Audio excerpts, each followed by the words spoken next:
नमस्कार, आदाब, सत श्री अकाल, राम राम, जय हिंद। मेरा नाम है J for Jagmohan, P for Pathak यानी जगमोहन पाठक। आप सभी लोगों का यूनिमॉन्क्स पर हार्दिक स्वागत, अभिनंदन एवं वेलकम है। बेटा, आज हम जो पढ़ाने जा रहे हैं, मैं आपको पढ़ाने जा रहा हूं post modern period. Post modern period, ठीक है भाई। इसी को हम हिंदी में कहते हैं मौर्योत्तर काल। समझ गए इस बात को? चलिएगा, यहां से अगर जो भी क्वेश्चंस आएंगे, मेरे हिसाब से बेटा आपके अगर यहां से क्वेश्चंस बने तो कम से कम 3 से 5 क्वेश्चंस बनने की पॉसिबिलिटी यहां से रहेगी। ठीक है भाई।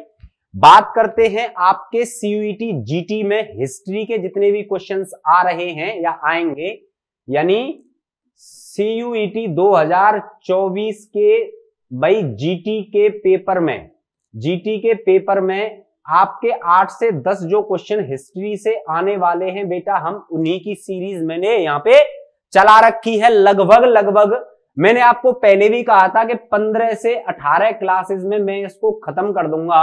और भाई ये भी जो क्लास है वो शायद 16वीं या 17वीं क्लास होगी। ठीक है, तो एकदम दिल थाम के बैठिएगा, कॉपी पेन हाथ में ले लीजिएगा। जो आपको मैंने बोला है कि भाई लिखना है तो लिखना है, मेरे साथ साथ अच्छे से अगर आप राइट डाउन कर सकोगे। अगर 10 से 12 मिनट की ये क्लासेस होती है मेरी, उसके बावजूद अगर आप नहीं लिख सकते हो तो कम से कम स्क्रीनशॉट लेने के लिए मैंने आपको बोल रखा है कि तुरंत स्क्रीनशॉट लीजिएगा। और जैसे ही भाई क्लास खत्म हो 10 से 12 मिनट में आप उसको भी लिख सकते हो। क्योंकि अगर आप सोचते हो कि सर नहीं पढ़ते टाइम हम लोग क्या कर लेंगे, हम लोग समझ ज्यादा लेंगे लेकिन लिख बाद में लेंगे, तो आप उसके लिए स्क्रीनशॉट का सहारा ले सकते हो। चलिएगा, प्रारंभ करते हैं बेटा। सबसे पहला जो टॉपिक है उसका नाम है मौर्योत्तर काल यानी पोस्ट मॉडर्न पीरियड। इसकी जो स्थापना की गई थी या फिर इसका जो वंश जहां से चालू होता है, जिसका नाम था बेटा शुंग वंश। क्या नाम था भाई? शुंग वंश। ये कब से लेकर कब तक रहा है? तो 185 बीसी से लेकर 172 बीसी के आसपास तक ये डायनेस्टी भाई झूलती है। ठीक है, अगर इसको हम कंसीडर करें तो दैट इज द फर्स्ट ब्राह्मण डायनेस्टी। ठीक है, तो इस वंश को पहला ब्राह्मण वंश माना जाता है। इस वंश का संस्थापक बेटा कौन रहा था? तो पुष्यमित्र शुंग जिसका नाम है वो रहा है। ठीक है, अगर बात की जाए कि शुंग वंश की स्थापना किसके द्वारा की गई, तो शुंग वंश की स्थापना की गई थी पुष्यमित्र शुंग के द्वारा।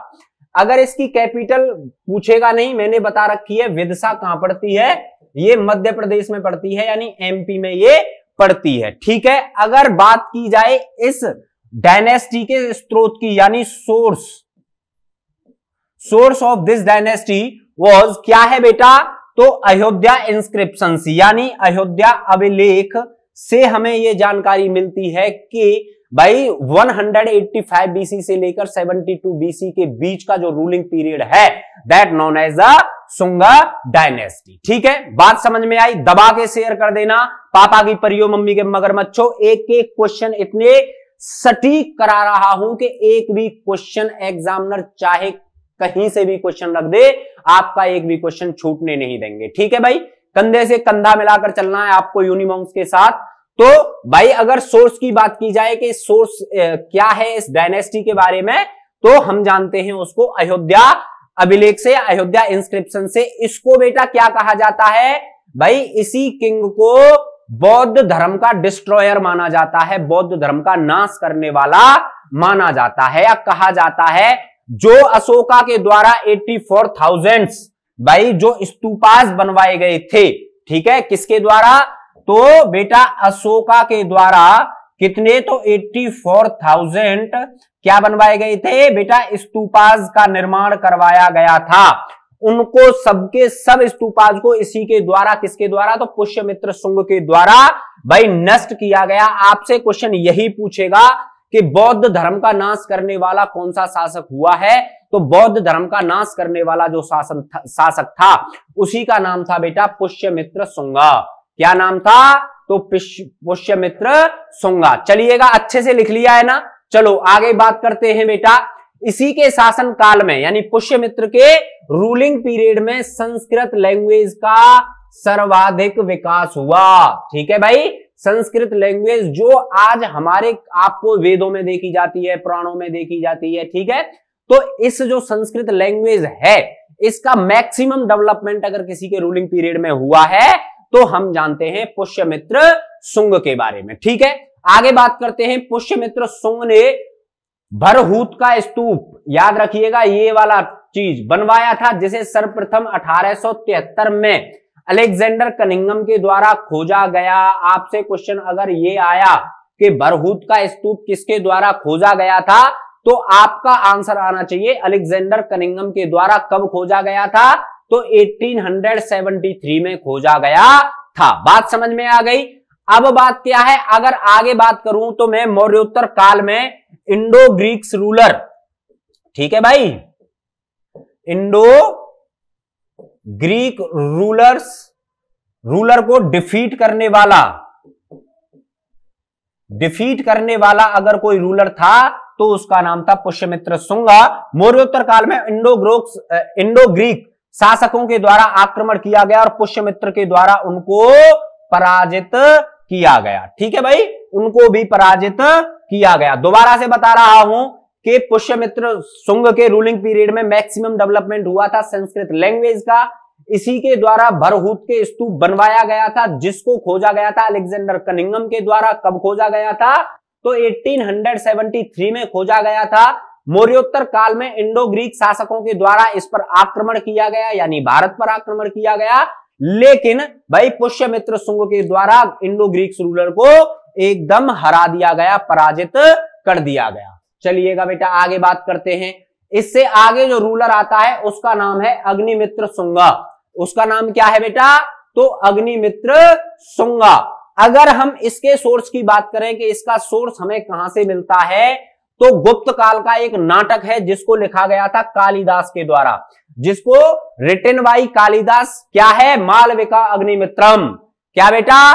तो मालविका अग्निमित्रम ये एक नाटक है। लिखा किसके द्वारा गया है? तो कालिदास के द्वारा लिखा गया है। याद रखिएगा, ये आपसे क्वेश्चन पूछा जा सकता है कि मालविका अग्निमित्रम का भाई राइटर कौन है, तो हम जानते हैं इनका राइटर हुआ करते थे कालिदास। ठीक है भाई, कालिदास। अगर बात की जाए इसकी, तो जो अग्निमित्र शुंग था, मालविका, याद रखिएगा मालविका, ये मालविका इसकी रानी का नाम है अग्निमित्रम।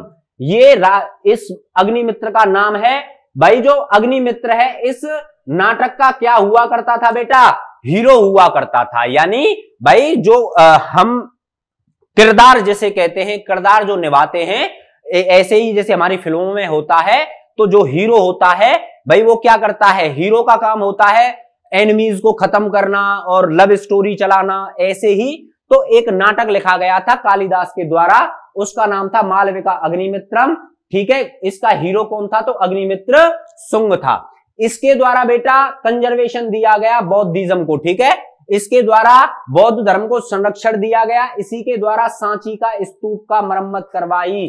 ठीक है, इसी के द्वारा सांची के स्तूप की मरम्मत करवाई थी। यहां से आपको केवल व केवल मैंने आपको 3 से 4 क्वेश्चन बताए हैं, वो यहां से बनने की पूरी पॉसिबिलिटी रहने वाली है। ठीक है, आगे बात करते हैं बेटा हम गुप्त काल के बारे में, गुप्ता पीरियड के बारे में। ये चला है आपका 319 सीई से लेकर 550 सीई तक। ये सीई में आप कंफ्यूज मत हो जाना, ये एडी का ही भाई है।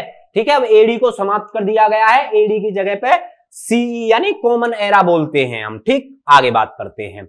गुप्त काल को भारत के इतिहास का बेटा स्वर्ण काल माना जाता है। क्या किया जाता है? The golden era of Indian history that known as भाई गुप्ता पीरियड। ठीक, आगे बात करते हैं। अगर पुरातत्विक स्रोत की बात की जाए बेटा, अगर हम आर्कियोलॉजिकल सोर्स की बात करें तो सबसे टॉप मोस्ट आर्कियोलॉजिकल सोर्स जो मिला है तो मेहरौली स्तंभ शिलालेख। किसके द्वारा? तो मेहरौली स्तंभ शिलालेख, जो कि चंद्रगुप्त द्वितीय के द्वारा बनवाया गया था दिल्ली में। ठीक है, दिल्ली में। ठीक, ओके। दूसरा क्या है बेटा? दूसरा है एरड़ अभिलेख। कौन सा? तो एरर अभिलेख इसको बनवाया गया था या लिखवाया गया था बेटा भानुगुप्त के द्वारा। एरर अभिलेख से ही हमें पता चलता है कि भारत के अंदर क्या हुआ करता था, तो सती सिस्टम मौजूद था।